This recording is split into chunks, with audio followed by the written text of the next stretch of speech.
கர்த்தருடைய பரிசுத்த நாமத்திற்கு ஸ்தோத்திரம். ஜெபத்தோட ஆரம்பிக்கலாம். நேற்றும் இன்றும் என்றும் மாறாதவராய் இருக்கிற நல்ல தகப்பனே, ஏசப்பா, நாங்கள் பெண்கள் மிஷனரிகளை பற்றி பார்த்து கொண்டிருக்கிறோம். கர்த்தாவே, அவர்களிடத்திலிருந்து நல்ல பண்புகளை நாங்கள் தெரிந்து கொண்டு அதன்படி எங்கள் வாழ்க்கையில் நடக்க பரிசுத்த ஆவியானவர் தாமே எங்களோடு இருந்து எங்களை வழிநடத்த கிருபை தாரும் ஆண்டவரே. அனைத்தையும் உம்முடைய பாதப்படியிலே வைக்கிறேன். இயேசுவின் மூல ஜெபம் கேளும் பிதாவே, ஆமேன். எல்லோரும் நல்லா இருக்கீங்களா? சந்தோஷமாக இருக்கீங்களா? நம்ம எப்போவுமே கர்த்தருக்குள் மகிழ்ச்சியாக இருக்க கற்றுக்கணும்.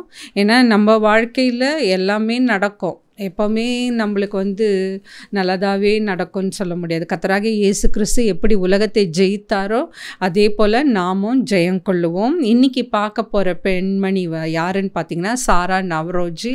இவங்களை பற்றி தெரியாதவங்க யாருமே கிடையாது. இவங்க பார்த்திங்கனாக்கா தென்னிந்திய சுவிசேஷ பிரசங்கி, அதுக்கப்புறமா சியோன் காஸ்பல் பிரார்த்தனை ஃபெலோஷிப் சர்ச்சின் நிறுவனர். அதுக்கு இவங்க தென்னிந்திய பெந்தகோஸ்தே மதத்தின் செல்வாக்கு மிக்க ஒரு சில பெண் கிறிஸ்தவ தலைவர்களில் இவரும் ஒருவராக கருதப்படுகிறார். இது எவ்வளோ பெரிய பாக்கியம் பார்த்தீங்களா? எனக்கு அவங்க பாட்டை கேட்குறப்போ ரொம்ப பிடிக்கும். ஏன்னா எங்கள் அப்பா காலத்துலேருந்து பார்த்திங்கன்னா அவங்க பாட்டை ரொம்ப விரும்பி கேட்போம். அதுக்கப்புறமா அவங்களோட பாடல்கள், நிறைய பாடல்கள் பார்த்திங்கன்னா ஒரு எழுச்சி மிக்க பாடலாக இருக்கும். நம்மளுக்கு இப்போ இந்த கடைசி காலத்தில் அந்த பாடெல்லாம் ஒரு நல்ல அர்த்தமுள்ள வரிகளை கொண்டதாக காணப்படும். இப்போது அவங்களோட ஆரம்ப வாழ்க்கையை எடுத்துக்கிட்டிங்கனாக்கா 1938 மே மாதம் 12ஆம் தேதி பிறந்தார். இதில் எனக்கு ரொம்ப பிடிச்சது என்னன்னாக்கா, இவங்க நம்ம இந்தியாவில், அதுவும் தமிழ்நாட்டில் மதுரையில் பிறந்திருக்காங்க. ஏன்னா நான் மிஷினரிகளை பற்றி தேடிட்டே வர்றப்போ நம்ம நாட்டிலேருந்து யாரெல்லாம் மிஷினரியாக வேலை பார்த்துருக்காங்க, ஊழியம் செஞ்சுருக்காங்கன்றப்போ இவங்களையும் பார்த்தேன். அப்போ எனக்கு ரொம்ப சந்தோஷமாக இருந்தது. மற்றவங்கெல்லாம் வெளிநாட்டிலேருந்து நிறைய வந்தவங்கள பார்த்தோம். ஆனால் இவங்க நம்ம நாட்டிலே பிறந்து நமக்காக, நம்முடைய சமுதாயத்திற்காக இவங்க ஊழியம் செய்திருக்காங்க. 1938ஆம் ஆண்டு மதுரையில் பிறந்தாங்க. இவங்களோட பெற்றோர் பார்த்திங்கன்னா சாலமன் ஆசீர்வாதம், சௌந்தரம். இவங்க 2 பேருக்கும் 4வது மகளாக பிறந்தார். இவங்க பார்த்திங்கன்னா இவங்க பெற்றோரில் தந்தை மிகவும் வயலின் இசைக்கலைஞர், கர்நாடக இசை ஆசிரியராக இருந்தார். இவர் அந்த கர்நாடக ராகமான நவரோஜ் அந்த பெயரை தான் சாராக்கு வச்சுருப்பாங்க. அதனால தான் அவங்கள சாரா நவரோஜின்னு கூப்பிடுறோம். அதுக்கப்புறமா இவங்க இசையின் ஆர்வம் அவங்களுடைய பிள்ளைகளுக்கும் சென்றது. இப்போ நம்ம கூட வீட்டில் பாருங்களேன், யாராவது நல்லா விளையாடினா, பெற்றோர்களில் யாராவது நல்லா விளையாடினாங்கன்னா அப்பா அம்மாரே ஸ்போர்ட்ஸில் நல்லா இருக்காங்க அப்படின்னு சொல்லுவாங்க. யாராவது நல்லா பாடினா அம்மா மாதிரே பாடுறாங்க, பாட்டி மாதிரி பாடுறாங்க அப்படின்னு சொல்லுவாங்க. அதுக்கப்புறமா நல்லா டீச்சர்ஸ், ஒரு சில ஃபேமிலி எல்லாம் பார்த்திங்கன்னா ஒரே டீச்சராகவே இருக்கும். அது அந்த பண்புகளை பெற்றோர்களிடமிருந்து பிள்ளைகள் பெற்றுக்கொள்கிறார்கள். அந்த நல்ல பழக்கத்தை மட்டும் நம்ம வீட்டில் எப்போவுமே பாருங்களேன், ஒரு நல்ல பழக்கம்னா உங்களை மாதிரி இருக்குன்னெலாம் சந்தோஷப்படுவாங்க. அதே ஒரு கெட்ட பழக்கத்தை சொல்லி பாருங்களேன், சண்டை தான் வரும். ஏதாவது ஒரு வாய் பேசினாலோ, இல்லை கீழ்ப்படியாமல் இருந்தாலோ, இல்லை கோவப்பட்டாலோ, இல்லை ஆத்திரப்பட்டாலோ, அப்போ அப்பா மாதிரியே பண்ணுறான், அம்மா மாதிரியே பண்ணுறான் அப்படின்லாம் சொல்கிறப்போ சண்டை அங்கே தான் ஆரம்பிக்கும். வீட்டில் பார்த்திங்கன்னா நீ என்னத்தை பார்த்துட்ட, நான் என்ன செஞ்சேன் அப்படின்னு தான் சண்டையே ஆரம்பிக்கும். ஸோ நல்லதை மட்டும் நம்ம ஏற்றுக்க தயாராக இருக்கிறோம். ஆனால் ஏதாவது கெட்டதோ இல்லை யாராவது நம்மளை தவறாக பேசிட்டாக்கா அதை பற்றி நம்ம ஏற்றுக்கிறது இல்லை. ஆனால் இனிமேல் என்ன பண்ணுங்கன்னா, அதை நம்ம செல்ஃப் அனாலிசிஸ் பண்ணி பார்க்கணும். ஒருவேளை நம்ம அப்படி தான் இருக்கோமா, நம்மளுடைய குணங்கள் தான் பிள்ளைகளுக்கு போகிறது இல்லை. அப்போ அதை நம்ம முதல்ல திருத்திக்க ட்ரை பண்ணுவோம். அதுக்கப்புறம் பார்த்தீங்கன்னா, இவங்க சாரா நவரோஜி பார்த்தீங்கன்னா, 3 வயதிலேயே கர்நாடக இசையில தன்னுடைய திறமைகளை வெளிப்படுத்தினார்கள். 3 வயது யோசிச்சு பாருங்க, அப்பதான் பேச ஆரம்பிச்சிருப்பாங்க. அப்ப எவ்வளோ அழகா பாடியிருக்காங்க பாருங்களேன். அதுக்கப்புறமா 10 வயதில அவருடைய தந்தையை இழந்தார். அவங்க அம்மா வந்து ஆஸ் எ சிங்கிள் பேரண்ட்டா இந்த 4 பேரையும் வளர்த்தாங்க.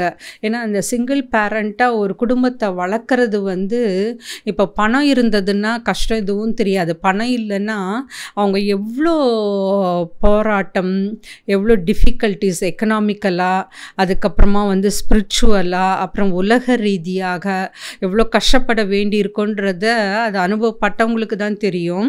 அதே மாதிரி இவங்களோட தொழில் எடுத்துக்கிட்டிங்கனாக்கா, இவங்க வந்து உயர்நிலை பள்ளி படிப்பை முடித்த பிறகு நவரோஜி என்ன பண்ணாங்கன்னா, 1960ஆம் ஆண்டு மெட்ராஸ் மின்சார வாரியத்தில் பணியாற்றினார்கள். அதுக்கப்புறம் என்ன பண்ணாங்கன்னா, அவங்க வந்து கர்த்தருடைய அந்த சத்தியத்தால் ஈர்க்கப்பட்டு இவங்க அந்த வேலையை விட்டுடுறாங்க. விட்டுட்டு இப்பொழுது நவீன டிபிஎம் தேவாலயமான சிபிஎம் சிலான் பெண்டகாஸ்டல் மிஷன் அங்கே வந்து பணிபுரிய ஆரம்பித்தார்கள். அங்கே வந்தோன்னே அவங்க என்ன பண்ணாங்கன்னா, அவங்க ஆல்ரெடி இசையில் ஆர்வம் உள்ளவர்கள், நல்லா பாடுவாங்க. ஸோ அவங்க என்ன பண்ணாங்கன்னா, கிறிஸ்துவ பக்தி பாடல்களை ஏற்றும் பணியில் ஈடுபட்டார்கள். அவங்க மொத்தம் பார்த்திங்கன்னா 396 தமிழ் கிறிஸ்தவ பக்தி பாடல்களை இயற்றினார்கள். இதெல்லாம் நம்மளுக்கு தெரியவே தெரியாது. அவங்க நல்லா பாடுவாங்கன்னு தெரியும், அவங்க பாட்டை கேட்டிருக்கோம், ரசிச்சிருக்கோம், அதை நம்ம வெளியில் போய் பாடியிருக்கிறோம். ஆனால் இவ்வளோ பாடல்களை இயற்றியிருக்காங்கன்னு இவங்களோட அந்த ஹிஸ்ட்ரி படிக்கிறப்ப தான் நான் தெரிந்து கொண்டேன். அதுக்கப்புறம் பாருங்களேன், அவங்கள பார்க்குறப்போ வந்து ரொம்ப சிம்பிளாக இருப்பாங்க, ஆடம்பரமாகவே இருக்கவே மாட்டாங்க. ஏன்னா அந்த பெண்டகாஸ்ட் முறையை ரொம்ப பின்பற்றினார்கள் அவர்கள். அவங்கள பார்க்குறப்பவே அப்படி தான் இருக்கும். அதுக்கப்புறம் பார்த்திங்கன்னா, உலகத்தில் பல பகுதிகளிலும் உள்ள தமிழ் கிறிஸ்துவர்களால் பாடப்படுகிறது இந்த பாடல்கள். இந்த 396 பாடல்கள் எங்கெல்லாம் கிறிஸ்துவர்கள் இருக்கிறாங்களோ அங்கெல்லாம் இந்த பாடல், அவங்க இயற்றின பாடல், அவங்க பாடின பாடல்கள் கேட்கப்படுகிறது. அதுக்கப்புறமா இந்தி, தெலுங்கு, மலையாளம் மற்றும் மராத்தி மொழிகளில் அவை மொழிபெயர்க்கப்பட்டன. அதுக்கப்புறமா நம்ம எல்லாருக்கும் தெரிந்த ஒரு சுவிசேஷகர் டிஜிஎஸ் தினகரன், அவங்க என்ன சொல்லுவாங்கன்னா, சாரா நவரோஜை பார்த்து வானம் பாடகி அப்படின்னு சொல்லுவாங்களாம். அதுக்கப்புறமா அவங்களுடைய பாடல்கள் வந்து ஆல் இண்டியா ரேடியோவில் ஒலிபரப்பப்பட்டது. தேசிய வானொலியான அகில இந்திய வானொலியில் அவர்களுடைய பாடல் எப்பொழுதுமே தொடர்ந்து ஒலிபரப்பப்படுகின்றது. அதுக்கப்புறம் பார்த்திங்கன்னா, ஹிஸ் மாஸ்டர்ஸ் வாய்ஸில் ஒரு ஒப்பந்தத்தையும் கொண்டிருந்தார். அப்போ பாருங்கள், நம்ம நினைக்கிறோம் போய் சத்தியத்தை சொன்னாதான் ஊழியம், கிடையாது. இவங்க பாடல் மூலமாக ஊழியம் செய்தார்கள், பாடலை இயற்றினார்கள், பாடினார்கள். அந்த பாட்டில் உள்ள வரிகள் மக்களுடைய மனதை தொட்டது. ஸோ இதுவும் ஒரு வகையான ஊழியம். நம்ம நினைக்கிறோம் ஒருத்தருக்கு ஒரு இடத்த விட்டு இன்னொரு இடத்துக்கு போய் ஊழியம் செஞ்சால் தான் ஊழியம்னு நினைக்கிறோம். இப்போ நிறைய பேரால் வயதின் மூப்பின் காரணமாக, நோயின் காரணமாக எங்களால் ட்ராவல் பண்ண முடியலன்னு சொல்லுவாங்க. அப்போ அவங்கெல்லாம் என்ன பண்ணணும், இப்போ டெக்னாலஜி டெவலப் ஆகிடுச்சு, நீங்கள் என்ன பண்ணுங்கள், மொபைல் எடுத்துக்கோங்க, அதில் ஒரு குறுஞ்செய்தியோ இல்லை வாய்ஸ் மெசேஜோ போடுங்க இயேசுவை பற்றி. அதை உங்களுக்கு தெரிஞ்ச நண்பர்களுக்கெல்லாம் அனுப்புங்க. அது கண்டிப்பாக யாராவது ஒருவர் மனதில் வந்து கண்டிப்பாக அது கிரியை செய்யும். அதுக்கப்புறம் பார்த்திங்கனாக்கா, அவங்க வந்து இசையை வந்து கேசட் வடிவங்களில் கூட, அப்போல்லாம் கேசட் இருந்ததில்ல, அதில் கூட தயாரித்து விநியோகித்தார்கள். அதுக்கப்புறமா வந்து அவர்கள் வந்து இந்த சிபிஎம் சிலான் பெண்டகாஸ்டல் மிஷனில் 2 ஆண்டுகள் பணியாற்றினார்கள். பிறகு ஒரு சிறிய பிரார்த்தனை கூட்டுறவு நிறுவனத்தை தொடங்கினார், பிரார்த்தனை கூட்டுறவு. அதுக்கப்புறம் பார்த்திங்கன்னா, சென்னை கீழ்ப்பாக்கத்தில் சியோன் நற்செய்தி பிரார்த்தனை கூட்டுறவு தேவாலயமாக அது உருவானது. உருவானது. அதுக்கப்புறம் பார்த்திங்கன்னா அவங்க இயற்றின அந்த இசை, அந்த பாடல்கள், அந்த வரிகள்லாம் பார்த்திங்கனாக்கா எதுலேருந்து எடுத்திருப்பாங்கன்னா பைபிள் வசனத்துலேருந்து தான் எடுத்திருப்பாங்க. அவங்க வந்து இறையியல்ல தியாலஜியில் முறையான பயிற்சி இல்லைன்னா கூட பெந்தகோஸ்தே கோட்பாட்டினை தீவிரமாக பின்பற்றினார்கள். எனக்கு தெரிஞ்ச வரைக்கும் அவங்கள வந்து நான் பார்க்குறப்போ பியூர் ஒயிட்டில் தான் இருப்பாங்க. ஜுவல்ஸ் எதுவுமே போட்டே இருக்க மாட்டாங்க. அதுக்கப்புறமா வந்து தனது வாழ்நாள் முழுவதும் பிரம்மச்சாரியாகவே இருந்தார். நான் இது வரைக்கும் படித்த பார்த்த மிஷினரிகளை ஒரு சிலர் தவிர எல்லாருமே பிரம்மச்சாரியாக தான் இருக்கிறாங்க. ஏன்னா கர்த்தருக்கென்று தன்னை ஒப்பு கொடுத்த பிறகு இந்த உலக வாழ்க்கையை அவங்கள எந்த விதத்துலேயும் டிஸ்ட்ராக்ட் பண்ணக்கூடாது. கர்த்தருடைய அந்த அவரை சார்ந்து வாழணும் அப்படின்ற ஒரு கட்டுப்பாட்டோட ஒரு கோட்பாடோட வாழ்ந்திருக்காங்க. அது ரொம்ப வியக்கத்தக்க ஒரு விஷயம். அதை நாம் பின்பற்ற கற்றுக்கொள்ள வேண்டும். அதுக்கப்புறமா வந்து அவங்க வந்து கிறிஸ்துவையே மணவாளனாக கருதினார்கள் ஆன்மீக ரீதியாக. ஏன்னா நம்ம வந்து இந்த கிங்டம் ஆஃப் காட் அப்படின்னா பரலோக ராஜ்யத்தை பற்றி பார்க்கும் பொழுது நிறைய இடத்துல பார்த்திங்கன்னா இயேசுவை மணவாளனாகவும் நம்ம சபை மக்களை மணவாட்டியாகவும் தான் சொல்லியிருப்பாங்க. அப்போ பாருங்கள், அவங்க அப்படியே வாழ்ந்திருக்காங்க. கர்த்தராகிய இயேசு கிறிஸ்துவை அந்த ஆன்மீக ரீதியாக மணவாளனாக அவர் வந்து கருதினார்கள். அதுக்கப்புறம் வந்து தமிழ்நாட்டில் பார்த்திங்கன்னா இவங்க பல பகுதிகளுக்கு சென்றார்கள், பிரசங்கம் செய்தார்கள், நற்செய்தி கூட்டங்களை நடத்தினார்கள். அதுக்கப்புறமா இவங்க வந்து விரிவாக சுற்றுப்பயணம் செய்து கர்த்தருடைய சத்தியத்தை எடுத்துரைத்தார்கள் பாட்டின் மூலமாக, இசையின் மூலமாக. இப்போ பார்த்திங்கன்னா இதுதான் வந்து கிரேட் கமிஷன். நம்ம மத்தேயு 28வது அதிகாரம் 18, 19, 20வது வசனத்தில் பார்க்குறப்போ, நீங்கள் உலகம் எங்கும் போய் சுவிசேஷத்தை சொல்லி அங்கே வந்து சீஷராக்கி அவங்கள வந்து அந்த சபைக்குள்ளே சேர்க்கணும். ஏன்னா இப்போ வந்து நம்ம போய் பிரசங்கம் பண்ணுறோம், சுவிசேஷத்தை சொல்கிறீங்க, சத்தியத்தை சொல்கிறீங்க. அப்போ வந்து கர்த்தரால் தொடப்பட்டு அவங்க மனம் திரும்பி, மதம் இல்லை மனம் மாதிரி இயேசுவை சொந்த இரட்சகராக ஏற்றுக்கொண்ட பிறகு அவங்க சபைக்கு வர ஆரம்பிச்சிருவாங்க. அவங்களுக்கு நம்ம ஞானஸ்தானம் கொடுத்து விசுவாசத்தில் உறுதியாக வளர்க்க வேண்டும். நிறைய பேர் என்ன பண்ணிடுறாங்கன்னா சபையில் சேர்க்கறதோடு விட்டுடுறாங்க. அதுக்கப்புறம் அந்த உறுப்பினர்கள் என்ன ஆனாங்கன்னே தெரிய மாட்டேங்குது. அவங்க வாரம் சபைக்கு வர்றாங்களா, கர்த்தராகிய இயேசு கிறிஸ்துவை பற்றி அறிந்து கொள்கிறார்களா, அவங்களுக்கு ஏதாவது டவுட் இருக்கா, அதுக்கு நம்ம என்ன முயற்சி பண்ணலாம்,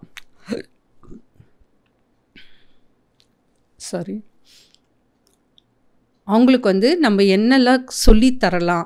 ஏன்னா பேக் ஸ்லைடிங், பின்வாங்கி போகவே கூடாது. அதுக்கு நாம் காரணமாக இருக்கவே கூடாது. அப்போ சபைகள் எப்படி இருக்கணும்? ஒற்றுமையாக இருக்கணும். அதுக்கப்புறமா வாக்குவாதம் இருக்கக்கூடாது, சண்டை இருக்கக்கூடாது.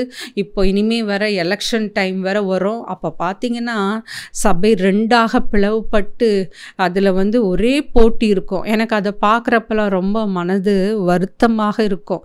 ஆனால் அப்படி நம்ம இருக்கக்கூடாது. யுனானிமஸாக தேர்ந்தெடுங்க, எந்த போட்டி இல்லாமல். ஒரு தலைவர், ஒரு செயலர், ஒரு பொருளாளர், அதுக்கப்புறமா இவங்கெல்லாம் கமிட்டி மெம்பர்ஸ் அப்படின்னு வந்து யுனானிமஸாக தேர்ந்தெடுத்துக்கொள்ள நம்ம வந்து கற்றுக்கொள்ள வேண்டும். எங்கள் அம்மா இருந்த அந்த காலத்துலலாம் பார்த்திங்கன்னா எலெக்ஷன் அவ்வளோவா நடந்தே நான் பார்க்கல.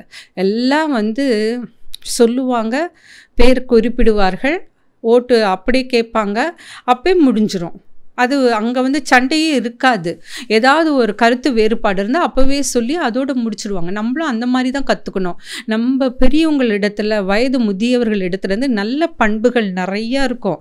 ஏன்னா பை எக்ஸ்பீரியன்ஸ் வந்து they have earned a very good characters and good messages.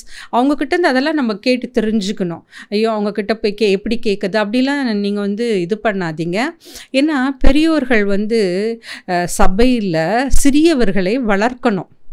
நம்மளே வந்து வயசானா கூட நான் இந்த போஸ்ட்டில் இருப்பேன் அப்படின்னு இருக்காதீங்க.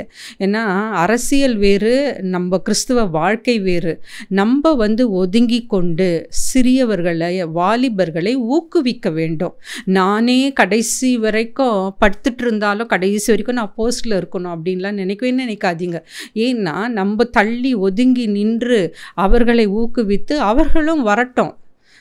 கிறிஸ்துவ வாழ்க்கையில் எப்படின்னா முள்ளும் கரடுமான இந்த வாழ்க்கையை வாழ அவங்களையும் தயார்படுத்தணும்.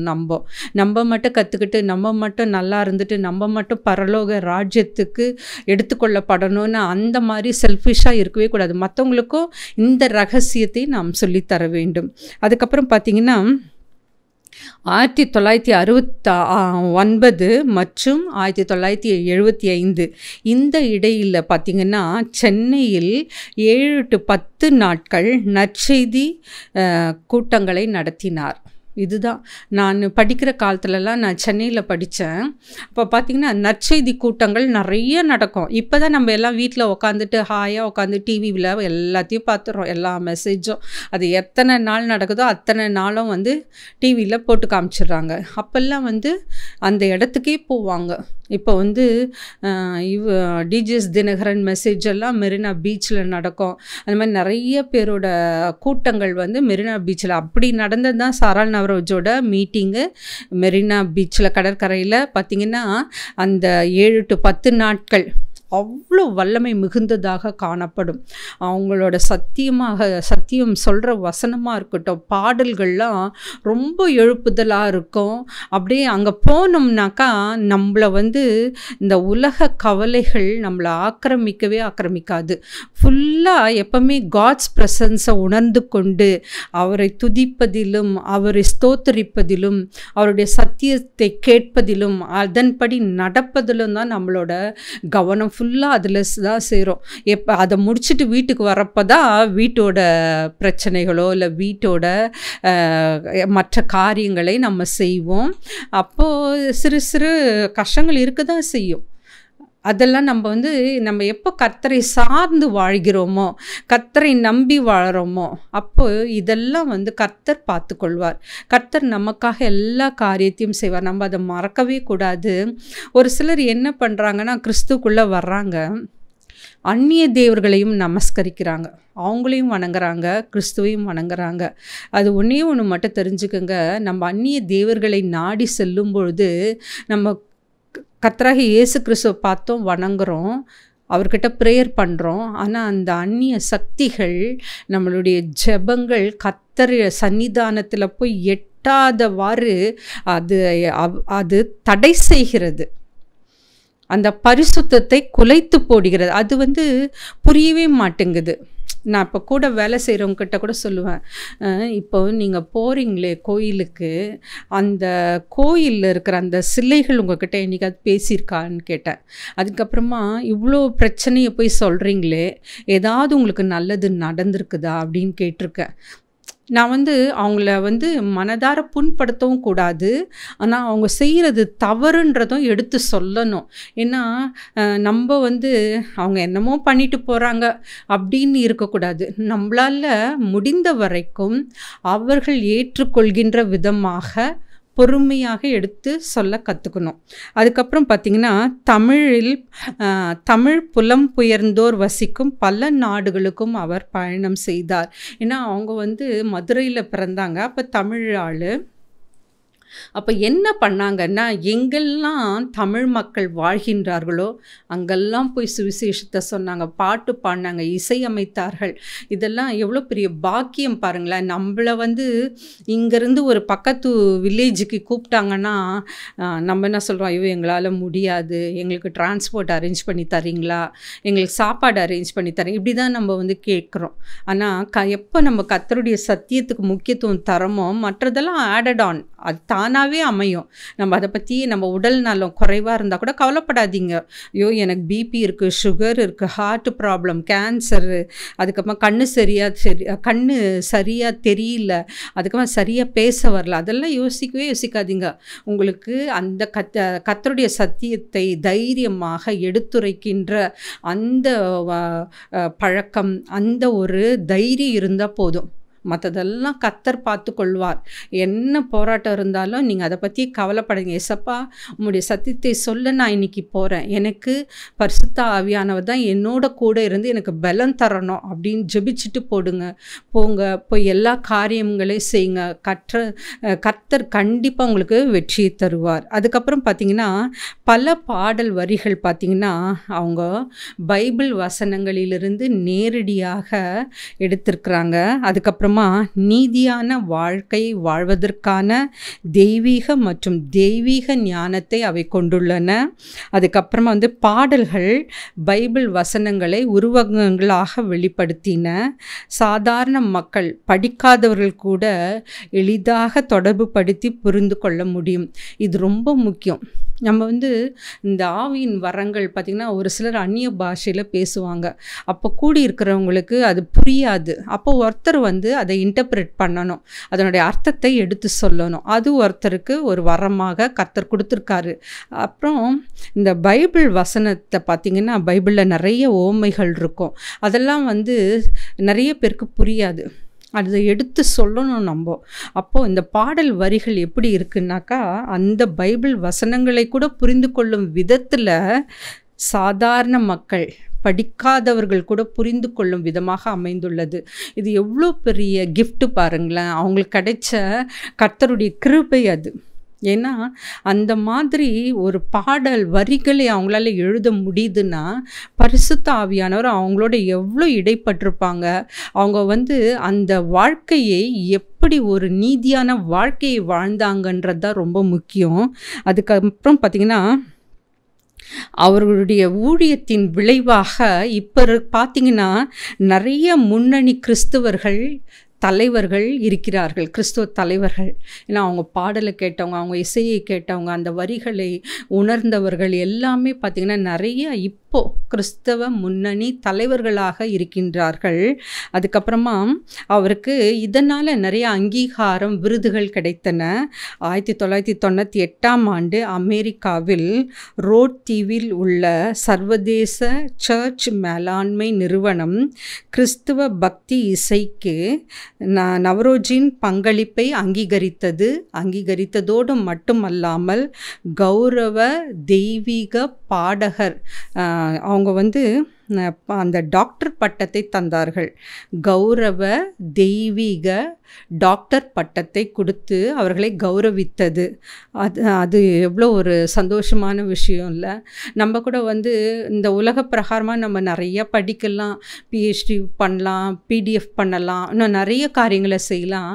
ஆனால் அந்த அதை விட நம்ம இரட்சகரான கர்த்தராகிய இயேசு கிறிஸ்துவை பற்றி ஒரு சிறு காரியங்களை செஞ்சு பாருங்களேன், எவ்வளோ சந்தோஷமாக இருக்கும் மனதுக்கு. அது அந்த சந்தோஷம் அளவிடவே முடியாது. அதை அனுபவித்தவங்களுக்கு தான் தெரியும். கர்த்தராகிய இயேசு கிறிஸ்து நம்மளோடு இருக்கிறப்போ எல்லாருமே நம்மளை உதறி தள்ளிட்டு நம்ம தனிமையில் இருக்கும் பொழுதெல்லாம் யோசிச்சு பாருங்களேன், அவர் நம்மளோடு இருக்கிறப்போ அவ்வளோ சந்தோஷமாக இருக்கும். மனுஷனை நம்பாதீங்க, கர்த்தரை மட்டும் சார்ந்து வாழ கற்றுக்கொள்ளுங்கள். அதுக்கப்புறம் பார்த்திங்கன்னா ஜூலை 22, 2014 76 வயதில் அவர் இறந்தார். அப்போது அந்த 76 வயதும் 76 இயர்ஸ் அவங்க கர்த்தருக்காகவே செலவழித்தாங்க. இது எவ்வளோ பெரிய பாக்கியம் தெரியுமா? ஏன்னா நான் நிறைய நேரங்களில் யோசிப்பேன், நம்ம என்னடா டைமை இப்படி வேஸ்ட் பண்ணுறோமே, யாரோ ஒரு மனிதரை நினைத்து கொண்டு, இல்லை ஒரு டிவியை பார்த்து கொண்டோ, இல்லை மற்ற காரியங்களை, வீட்டு காரியங்களை, உலக காரியங்களை சிந்தித்து கொண்டோ இப்படியே தான் நம்ம வாழ்நாள் கழிக்குது. போய்க்கொண்டே இருக்கிறது. நம்ம கர்த்தருக்காக எப்போ உழைக்க போகிறோம், கர்த்தருக்காக எப்போ எழும்பி நிற்க போகிறோம், நமக்காக நம்முடைய பாவத்திற்காக இன்னமும் நம்ம செய்து கொண்டிருக்கிற பாவத்திற்காக அவர் ஒரே ஒரு தடம் ரத்தம் சிந்தினார், பலியாக மரித்தார். அதை நம்ம மனதில் வைத்து கொண்டு அவருக்காக ஏதாவது செய்யுங்க. பாருங்கள், இன்றைக்கி இவங்க பாடல் மூலமாக எப்படி கர்த்தரை துதித்தார்கள், பாடல் இயற்றினார்கள், இசை அமைத்தார்கள், பாட்டு பாடினார்கள். அதன் மூலமாக ஈர்க்கப்பட்ட கிறிஸ்துவ தலைவர்கள் நிறைய பேர் இருக்காங்க. அவங்களாம் தலைவராக உருவாவதற்கு இதுதான் ஒரு அடித்தளம், இந்த பாடல் வரிகள். ஸோ இன்றைக்கி நம்ம சாராள் நவரோஜியை பற்றி பார்த்தோம். அவங்கள பற்றி பார்க்குறப்போ அவங்களுக்கு ஆல்ரெடி இசையில் திறமை இருந்தது. அதன் மூலமாக கர்த்தரை துதித்தார்கள். 1. 2வது, அவங்களுக்கு சிபிஎம்மில் சேர்ந்து பணி புரிந்தார்கள். 3வது பார்த்திங்கன்னா 396 பாடல்களை இயற்றினார்கள். அவருக்கு நிறைய கௌரவ பட்டம் கிடைத்தது. டிஜிஎஸ் தினகரன் அவர்கள் அவரை வானப்பாடகி என்று கூறினார்கள். அகில இந்திய வானொலியில் அவர்கள் பாட்டு ஒளிபரப்பப்பட்டது. அதுக்கப்புறமா இது மட்டும் இல்லாமல் ஒரு பிரார்த்தனை கூட்டுறவு நிறுவனத்தை தொடங்கினார். அது இப்பொழுது ஒரு சபையாக மாற்றப்பட்டது. அவங்க அப்படி மற்றவங்களுக்கு செய்யறது மட்டும் இல்லாமல் தன்னுடைய சொந்த வாழ்க்கையில் கர்த்தராகிய இயேசு கிறிஸ்துவை தன்னுடைய மணவாளனாக அவர் பிரம்மச்சாரியாகவே வாழ்ந்தார். அந்த வாழ்க்கையில் அப்படி வாழும்பொழுது நீங்கள் யோசிச்சு பாருங்களேன், நிறைய போராட்டம் இருக்கும். அதுவும் லேடிஸ் கல்யாணம் பண்ணிக்காமல் அப்படி வாழ்ந்து கொண்டு இருக்கும்பொழுது நிறைய போராட்டங்கள், டெம்டேஷன்ஸ், டிஸ்ட்ராக்ஷன்ஸ் நிறைய இருக்கும். அதையெல்லாம் எவ்வளோ அழகாக மேற்கொண்டிருப்பாங்கல்ல. அப்போது இயேசுவை சார்ந்து வாழ்ந்தால் மட்டும்தான் நம்மளால் அப்படி வாழ முடியும். இன்னொன்று, பரிசுத்த ஆவியானவர் நம்மளோட இருந்தால் தான் நம்மளால் அப்படி வாழ முடியும். ஏன்னா அந்த உலகத்தில் நிறைய பிரச்சனைகள், நிறைய போராட்டங்கள், நிறைய டிஸ்ட்ராக்ஷன்ஸ். ஆனால் அதையெல்லாம் மேற்கொள்ளணுன்னா பரிசுத்த ஆவியானவர் நம்மளோட இருந்தால் மட்டும்தான் முடியும். நம்ம சில நேரங்களில் தவறு செய்துட்டு கூட அதை நியாயப்படுத்துவோம். இது தவறு கிடையாதே, நான் என்ன பண்ணேன் அப்படின்னு தான் நம்ம நினைக்கிறோம். ஆனால் அது நல்லதா கெட்டதான்னு கர்த்தராகிய இயேசு கிறிஸ்து ஒருவருக்கு மாத்திரம்தான் தெரியும். ஸோ அவர்கள் இயற்றின பாடல்கள், உங்களுக்கு டைம் இருந்தால் இன்றைக்கி சாராள் நவரோஜோட சாங்ஸை கேட்டு பாருங்கள். அது ரொம்ப மனதுக்கு ஆறுதலாக இருக்கும், நம்மளுக்கு ஒரு வழிகாட்டியாக இருக்கும். ஸோ இந்த மிஷனரிகளை பற்றி பார்க்கும்பொழுது அவர்கள் எல்லாருமே கர்த்தருக்காக தன் வாழ்க்கையில், அதுவும் 76 வருடம் அதுவும் 3 வயசுலேயே அவங்க நல்லா பாட ஆரம்பிச்சிட்டாங்கன்னு நம்ம பார்த்தோம். அப்போ எவ்வளோ செஞ்சுருக்காங்கல்ல.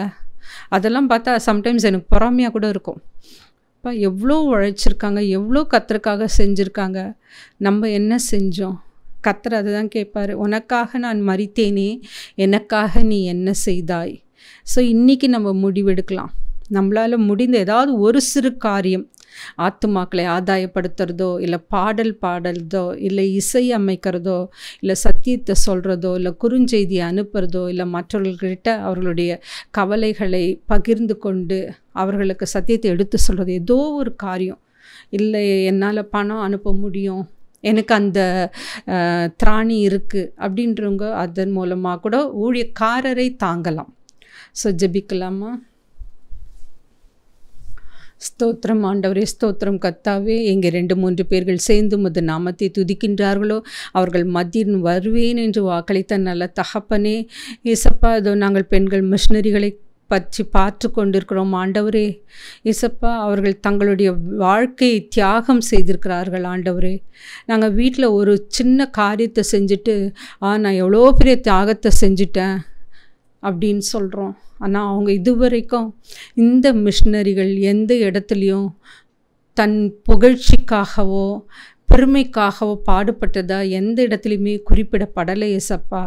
உம்முடைய நாமம் மட்டும்தான் ஏசப்பா அதில் மகிமைப்படுகிறது ஏசப்பா. அதே மாதிரி நாங்களும் செய்கின்ற ஒவ்வொரு காரியத்திலும் உமது நாமம் மட்டுமே விளங்க வேண்டும் ஏசப்பா. உம்முடைய நாமம் மட்டுமே மகிமைப்பட வேண்டும். நாங்கள் சிறுக வேண்டும் ஏசப்பா.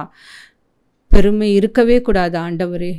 ஏசப்பா, அந்த செய்தி கேட்டுக்கொண்டிருக்கிற ஒவ்வொருவரையும் நீர் ஆசீர்வதித்தருளும். அவர்களுக்கு என்ன பண தேவையோ ஏசப்பா, இந்த அட்மிஷன் காலத்தில் நிறைய குடும்பங்கள் ஏசப்பா பிள்ளைகளை என்ன படிக்க வைக்கிறதுன்னு தெரியாமல் ஏசப்பா தவித்து கொண்டிருக்கிறார்கள். மனதில் சமாதானம் இல்லை ஏசப்பா. பெற்றோர்கள் சொல்வதை பிள்ளைகள் கேட்க மாட்டேன்றாங்க ஆண்டவரே. பிள்ளைகள் தங்களுடைய கருத்தை தெரிவிக்கும் பொழுது பெற்றோர்கள் அதை காது கொடுத்து கேட்க வேண்டும் ஏசப்பா. ஒரு பரஸ்பர அண்டர்ஸ்டாண்டிங் இருந்து குடும்பத்தை ஏசப்பா வழிநடத்தி செல்ல கிருபை தாரும். எந்த ஒரு கருத்தாக இருந்தாலும் அதை நல்ல ஒரு கம்யூனிகேட் பண்ணி அதை தெளிவாக புரிய வைத்து அதை நடப்பிக்க கிருபை தாரும் கர்த்தாவே. ஏசப்பா, அந்த செய்தி கேட்டுக்கொண்டிருக்கிற ஒவ்வொருவரையும் நீர் ஆசீர்வதித்தருளும். அவர்கள் தேவைகளை சந்தித்தருளும். எந்த நோயாக இருந்தாலும் அந்த நோயிலிருந்து இப்பொழுதே இந்த நிமிடமே ஒரு விடுதலையை தாரும் கர்த்தாவே. ஏசப்பா, இது உனக்கு லேசான காரியம் ஏசப்பா. ஒரு செகண்ட், ஒரு இம்மை பொழுதில் உன்னால் மாற்ற முடியும் ஆண்டவரே. ஆனால் எங்களிடத்தில் என்ன குறை இருக்கிறது என்பதை நீர்தான் ஏசப்பா அறி. அந்த குறையிலிருந்து எங்களுக்கு விடுதலையை தாரும் கர்த்தாவே. முழுவதுமாக எங்களை உம்மிடத்தில் அர்ப்பணிக்கிறோம் ஆண்டவரே. எங்கள் போக்கிலும் வரத்திலும் எங்களோடு இருந்து நாங்கள் செய்கின்ற காரியத்தில் உம்மை மட்டுமே பின்பற்றி உம்மை பிரியப்படுத்த நாங்கள் கற்றுக்கொள்ள வேண்டும் ஆண்டவரே. அனைத்தையும் உம்முடைய பாதப்படியில் வைக்கிறேன். இயேசு மூலம் ஜெபம் கேளும் பிதாவே, ஆமேன்.